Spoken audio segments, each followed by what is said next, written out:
Hi hello అందరికీ ఎలా ఉన్నారండి? రోజు ఇడ్లీ దోశ తిని మా పిల్లలకి బోర్ కొట్టేస్తుందండి. ఈరోజు ఏమైనా స్పెషల్ బ్రేక్ఫాస్ట్ చేయ మమ్మీ అని అడిగారు.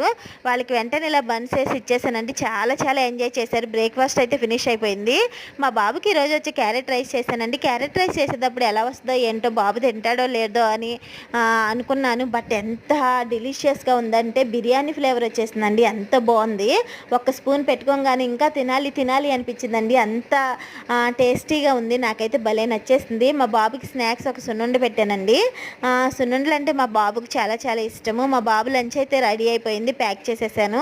వీటితో పాటుగా మా హస్బెండ్కి కూడా లంచ్ బాక్స్ కట్టేసానండి. మా హస్బెండ్కి ఏం కర్రీ కట్టాను అనేది మీతో షేర్ చేసుకుంటాను. బంగాళదుంప, వంకాయ, దోసకాయ, టమాటాతో కలిపి గ్రేవీ కర్రీ చేశానండి. దాంతో ఎలాంగ్ విత్ కర్డ్ అండి. మా హస్బెండ్ కూడా లంచ్ బాక్స్ ప్యాక్ చేసేసానండి. వాళ్ళు వెళ్ళిపోగా అంట్లు మిగిలిపోయండి, ఇవి వాష్ చేసుకోవాలి.